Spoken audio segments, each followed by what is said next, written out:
Ja, jetzt war mal wieder eine Zeit, einen Ausflug zu machen. So wie Wurst und Brot und Bier. Also, so schlecht kann es gar nicht mehr werden. Da sehen die, bin ich klassisch Richtung Mailand gefahren auf der Landstraße, da dann auf die Autobahn Richtung Pinerolo, um dann da langsam mir auf den Weg zu machen Richtung Barcelona.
Very hard. Nice bike!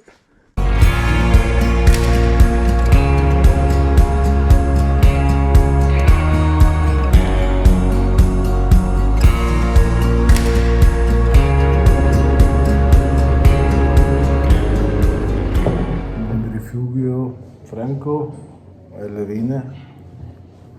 Und der Kamerad hat mir jetzt so sauber mit Schnaps abgefüllt. Trinken wir Birne aus und dann ins Bett. Ja, gestern hat es ein bisschen länger gedauert. Da in dem einen Dörfler in Frankreich habe ich keine Unterkunft gefunden. Dann bin ich einfach weitergefahren, bis ich wieder auf die italienische Tätigkeit kam. Es ist noch dunkel geworden. Ich bin so gegen 9 dann da herumgekommen am Refugio alla Vena. Super Bude. Ja, Alpenvereinshütten. Ganz spartanisch, essen gut, tipptopp. Komme ich wieder her.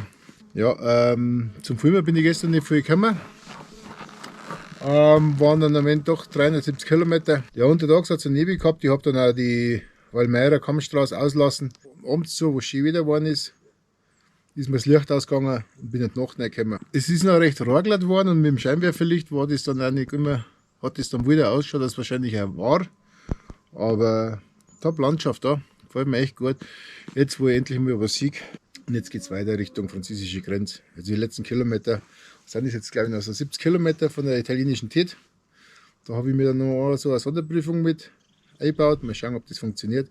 Ich werde auch die eine Stelle probieren, wo es dann heißt, nicht für große Mopeds, no Big Bikes. Mal schauen, ob sich das ausgeht. Ansonsten muss ich umdrehen, dann verliere ich wieder eine Stunde. Aber ja, wir werden sehen. Schaut auf alle Fälle, wenn ihr in der Gegend seid, um Cuneo bei Buono Racing vorbei. Der Roberto Buono, der hat ein kleines Museum in seinem Laden drin. Und wenn ihr mal alte Dakar-Maschinen sehen wollt, dann seid ihr da ganz gut aufgekommen. Where only 19 riders finished the race, and also this bike is not yet completed. That's because we missed time to make it. But in the small photo here, the French magazine, you can see how it was the bike. After we pass to 89, Africa Twin 650, Team Europe 50 bike, the big project from Honda. And he finished 28, something like that, in the general and second on the Twinux bikes. After here we have the 91 Africa Twin project that was called Team Africa Twin Europe, one rider for each country. And he finished the race in, this is completely original, finished the race in 11th place overall. And first of the Africa Twin. And the last one is this one, 98 Africa Twin, again private bike, completely built from Haas, and that he finished the Dakar. And in 98 was only two twins bikes, and he was the second one. And so this is the Dakar story of our father.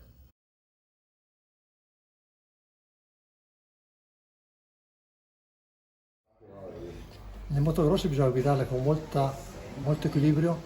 Io li guido sempre in punta di piedi e in punta di mani, possibilmente nella posizione in piedi, sulle pedane e con le dita non strette sulle manopole ma appena appoggiate, da poter sentire bene cosa fa.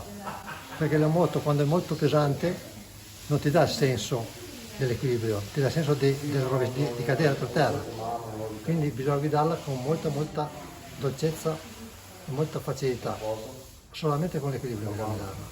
Ho sempre guidato così le motocross di cilindrata. Mittlerweile ist Alfi, 51 Kilometer habe ich schon. Wenn ich meine Tagesetappe erreichen möchte, dann habe ich noch 230 vor mir. Ja, 25 Kilometer bis zum Ende von der TED Italien. Jetzt bin ich da auf dem letzten Teil von der, oder eigentlich am Anfang von der Sektion 1 TED Italien. Und ja, es geht tendenziell abwärts, was ganz cool ist, weil der Weg ist einmal richtig grob. Jetzt mal eine Brotzeit ab und dann geht es auf der TED Frankreich weiter. Ich bin mir gar nicht sicher, ob es die TED Frankreich ist oder ob ich da selber was bastelt habe. Aber dann packe ich mal zusammen und schaue, dass ich weiterkomme. Ja, um 8 Uhr wird es finster. Ich habe noch 9 Stunden Tageslicht. Mal schauen, wie weit ich noch komme und ja, alles gut. Wetter passt, Sonnenschein, das Gewitter ist durchgezogen. Also fahre ich weiter. Attacke.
Ja, meine Tourenplanung weist gerade ein paar Schwächen auf.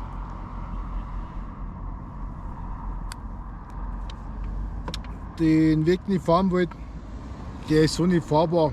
Das ist nur ein Steigerl, geht gar nicht. Jetzt bin ich am Col de San Martin und mache ich Brotzeit.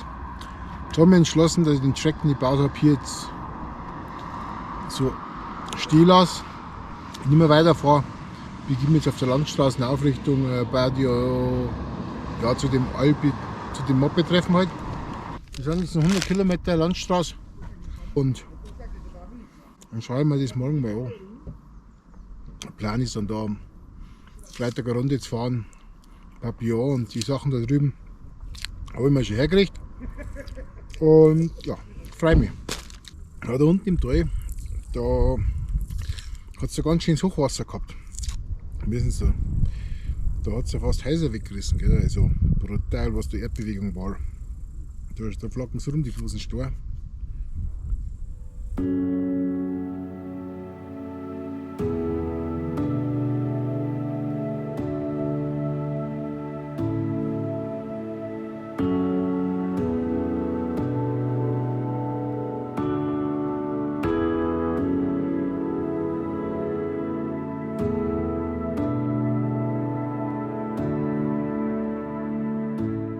Mittlerweile ist 7:30 und muss ich nicht wieder in den Dunkel kommen. Ich bin jetzt da am Refug Caiole, da auf 2200 Meter. Ja, frische Brise, weht herum, da kommt es ab. Essen gibt es auch, Bier gibt es, was will ich mehr. Und morgen fahre ich über ins Biker-Meeting. Da bin ich mal gespannt. Schön ist da.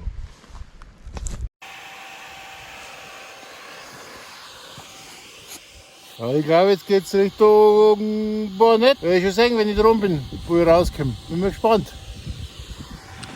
Aussicht ist gewaltig.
Also mir ist so beim Bergertreffen in Barcelona nicht und es ist nicht ganz das, was ich mir versprochen habe. Es ist so BMW Days in Miniaturform, natürlich mit allen Marken, aber ja, es ist Schwerpunkt Französisch. Also ich hätte gedacht, das wäre mehr international, dem ist es nicht so. Also werde ich da auch nicht die Nacht verbringen. Und der Plan ist jetzt weiterzufahren Richtung Papillon und dann schaue ich mal. Ich denke mal, wettertechnisch werde ich ein bisschen umdisponieren, nicht Richtung Briançon, sondern über Valmeira und dann den Teil machen, den ich beim Runterweg auslassen habe. Ja, jetzt schauen wir mal, wie weit ich heute komme und Valmeira steht auf dem Plan.